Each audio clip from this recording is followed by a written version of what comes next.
Hello guys, welcome back to my channel. তো আমাদের ফ্রিজে অনেক দিন ধরে চিয়া সিডস পড়েছিল।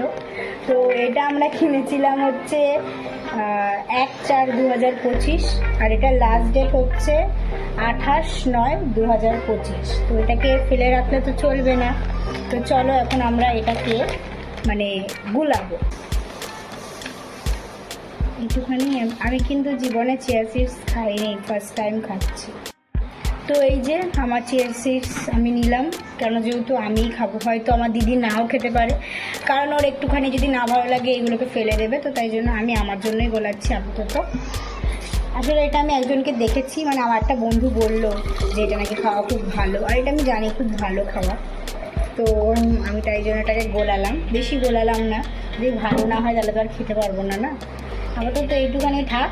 এবার এটাকে ঠিকঠাক মতন পুরো 1 ঘন্টা 2 ঘন্টা রেখে দিতে হবে, তাহলে এটা পুরোই ঠিক গলে যাবে। যেরকম হয় না বীজের রূপান্তর, কী হবে কী জানি, বলেছে 1-2 ঘন্টা রাখতে।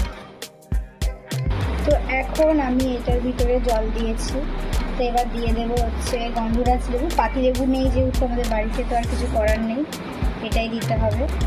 তারপর দিয়ে দিচ্ছি হচ্ছে শসা, টুকরো করে কেটে নিয়েছি আমি গোল গোল পিস করে। এরপরে দিয়ে দিচ্ছি হচ্ছে পুদিনা পাতা, যেহেতু আমাদের ঘরে ছিল, যদি না থাকে তাহলে আর দেওয়ার দরকার নেই।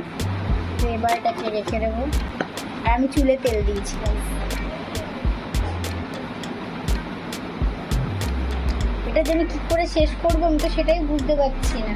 এখন তো দুপুর হয়ে গেছে, 1টা বাজে, আমার হাফ সবে শেষ হয়েছে। ভাবো, আসলে আমি পড়ার সময় খুব জল খাই, তো তাই জন্য আমি এটাকে নিয়ে বসেছিলাম, তাও শেষ হচ্ছে না। এখন প্রায় বিকেল 4:30 বাজে, দেখাও আমার শেষ হচ্ছে না। আসলে আমি খাচ্ছি না, এটা মনে হয় একেবারে আমার রাতে গিয়েই শেষ হবে যা মনে হচ্ছে।